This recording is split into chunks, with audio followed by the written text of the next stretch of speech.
ሰላም ጤና ይስጥልን ክቡራንና ውድ አድማጭ ተከታታዮቻችን፣ አሁን በተሰሙና መደመጥ ባለባቸው ከሀገር ውስጥና ከውጪ ሰበርና ልዩ መረጃዎችን ይዘን ቀርበናል። እንደተለመደ ሁላችሁም ቪዲዮን ላይክ አድርጋችሁ እስከ ዜናችን ፍጻሜ ድረስ አብራችሁ እንድትቆዩ በአክብሮት እየጋበዝን፣ እንዲሁም ለዚህ ታላቅ የዩቲዩብ ቻናል አዲስ ሆናችሁ ደግሞ ሁላችሁም ዩቲዩብ ቻናሉን ሰብስክራይብ በማድረግ የደውል ምልክቷን ተጭነው የዚህ ታላቅ የዩቲዩብ ቻናል ቤተሰብ እንድትሆኑ በአክብሮት እንጋብዛለን። በቅድሚያም ከሀገር ውስጥ ያዝናቸው ዋና ዋና መረጃዎችን በማስተዋወቅ እንጀምራለን። አሁን በተሰማው ሰበር ዜና መሰረት የህወሓት አርሚ 7ና አርሚ 15 መሸሸጊያ የሆነው ዋናው ከተማ በጀግናው መከላከያ ሰራዊታችን ቁጥጥር ስር መግባቱ ተገለጸ። የከፍተኛው ከተማ የህወሓት ጦር በአርሚ 7ና በአርሚ 15 በቁጥጥር ስር የዋለው ከተማ ማነው የት አካባቢ እንደሚገኝ ዝርዝር መረጃውን በሚቀጥሉ ደቂቃዎች ሰሙታላችሁ። የአዊ ብሔረሰብ አስተዳደር ከአማራ ክልል ፖሊስ ዩኒቨርሲቲ ኮሌጅ ጥሩ ብርሃን መሰረታዊ ፖሊስ ማሰልጠኛ ጋር በመቀናጀት ጥምር የጸጥታ ኃይሎችን አሰልጥኖ ማስመረቁን አስታወቀም። በሽራሮ አቅራቢያ ውጊያ ማገርሸቱን ተከትሎ የፌዴራል መንግስቱና ህወሓት እርስ በርስ እየተካሰሱ ይገኛሉ። የክሱ ምክንያት ምን እንደሆነ በሚቀጥሉ ደቂቃዎች ውስጥ ወደ እናንተ እናደርሳለን። እስከ ዝግጅታችን ፍጻሜ ድረስ አብራችሁን ቆዩ።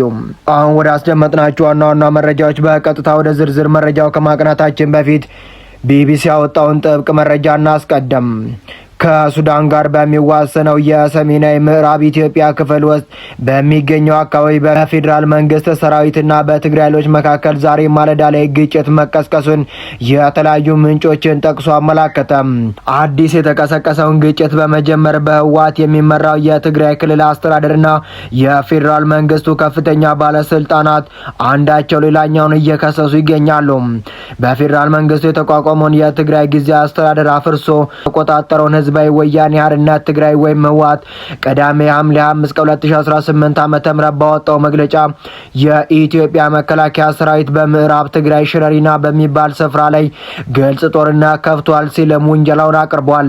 እስካሁን ከፌዴራል መንግስቱ በኩል ስለ ክስተቱ በይፋ ምንም አይነት የተሰጠ መግለጫ የለም።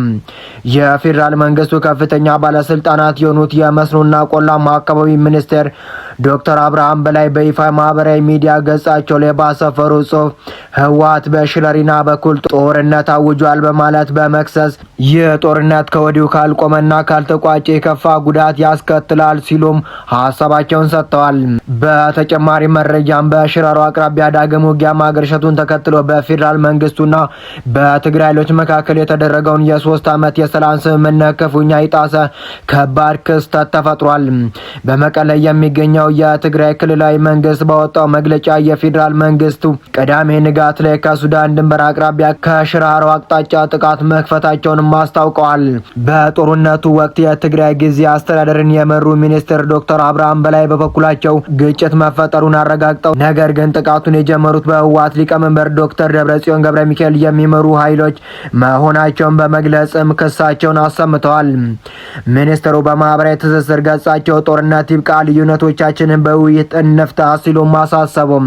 ይህ ግጭት የተከሰተው ጠቅላይ ሚኒስትር አብይ አህመድ እንደ አውሮፓውያኑ አቆጣጠር በ2018 ዓ.ም ወደ ስልጣን ከመምጣታቸው በፊት ለ3 አስርት ዓመታት ኢትዮጵያን ያስተዳደረው ህወሓትና አዲስ አበባ ላለፉት ወራት እያሽቆለቆለ የመጣውን ግንኙነት ተከትሎ ሆነም ተናገሩ።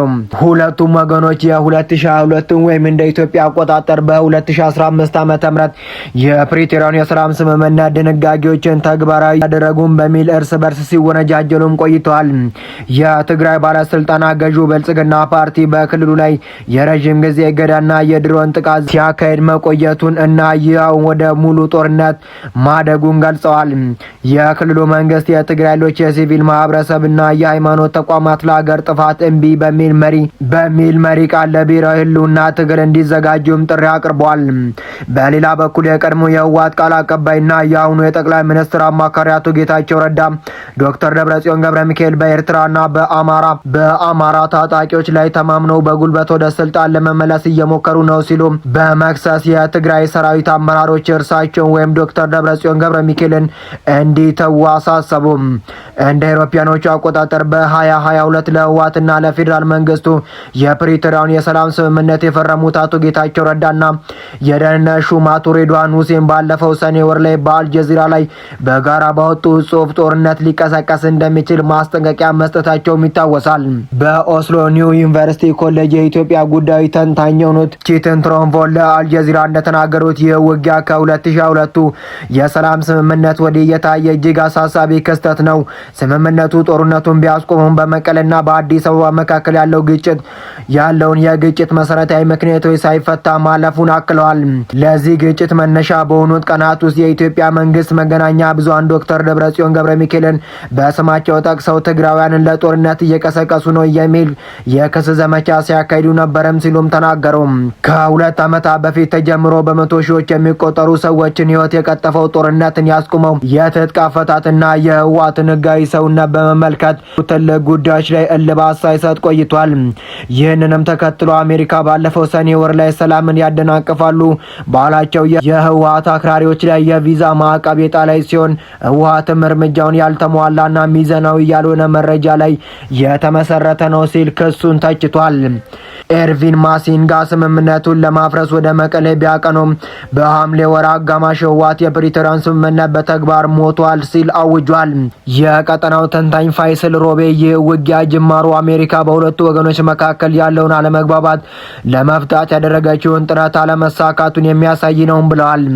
አክለውም ጠንካራ ዓለም አቀፍ ጣልቃ ገብነት ከሌለ ወደ እጅግ የሰፋ ጦርነት ልናመራ እንችላለን ሲሉም ከባድ ማስጠንቀቂያን ሰጥተዋል። በተያዘ መረጃም የአዊ ብሔረሰብ አስተዳደር ከአማራ ክልል ፖሊስ ዩኒቨርሲቲ ኮሌጅ ጥሩ ብርሃን መሰረታዊ ፖሊስ ማሰልጠኛ ኢንስቲትዩት ጋር በመቀናጀት ጥምር የጸጥታ ኃይሎችን አሰልጥኖ አስመርቋል። በስነ ስርዓቱ ላይ የተገኙት የምዕራብ እዝ ዋና አዛዥ ሌተናል ጄኔራል መሐመድ ተሰማ ባስተላለፉ መልእክት የክልሉን ሰላም የሚያውኩ ብረት ነካሽ ጽንፈኞች ህዝቡ እንደማይፈልጋቸው በምርጫ አረጋግጧል ሲሉም ተናገሩ።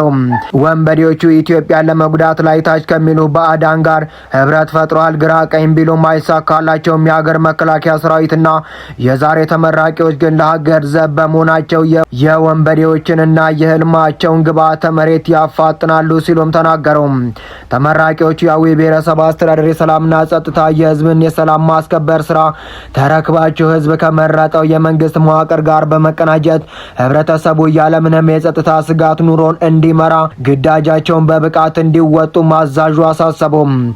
በባዕዳን ወረራ ጊዜ አርበኞች የኢትዮጵያን ሰንደቅ ዓላማ ይዘው ሀገራዊ ድልን እንደፈጸሙ ሁሉ የዛሬ ተመራቂዎችን በሀገራችሁ በህዝባችሁና በዓላማችሁ ጸንታችሁ በመቆም የተጣለባችሁን ታሪክ ኃላፊነት እንድትወጡ አሳስባለሁ ሲሉም ተናገረው።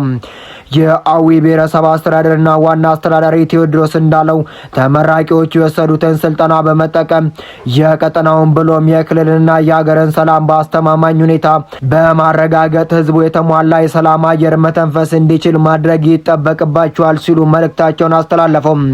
ተመራቂዎቹ እንደተናገሩም በቆይታቸው ተገቢውን ወታደራዊ እውቅና በመጨበጥ ለቀጣይ ተልዕኮ ዝግጁ የሚያደርገውን ወቅታዊ ሁኔታውን በሚገባ እንዲረዱ የተደረገበትና በቀጣይ የሚጠበቅባቸውን ተልዕኮ በሚገባ እንዲወጡ ማድረግ የሚያስችል የአመለካከትና የተግባር አንድነት እንዲፈጥሩ ተደርጓል። በስነ ስርዓቱ ላይ የምስራቅ እዝ የክልል የዞንና የወረዳ ከፍተኛ አመራሮች፣ ማሰልጠኛ አመራሮችና አሰልጣኞችም ተገኝተዋል። የህወሓት አርሚ 7ና አርሚ 15 መሸሸጊያ የሆነችው ሽረሪና በጀግናው መከላከያ ሰራዊታችን ቁጥጥር ስር መዋሏ ተሰምቷል። በጠላታችን በህወሓት ቡድን አነሳሽነት በሽረሪና አቅጣጫ በመጀመሪያ ውጊያ አርሚ 7ና አርሚ 15 እየተባለ የሚጠራው የቡድኑ ጠባቂዎች ከባድ የሆነ ሰብአዊና ቁሳዊ ኪሳራ ደርሶባቸዋል። በዚህ መሰረት በርካታ የሰራዊት አባላት እንዲሁም ዙ 23 ዲሽቃ ብሬንና ስናይፐርን ጨምሮ በርካታ መሳሪያዎች ሽረሪና በኢትዮጵያ መከላከያ ሰራዊት ቁጥጥር ስር መግባቷን ከስፍራው የደረሰ ማረጋገጫ ያሳያል።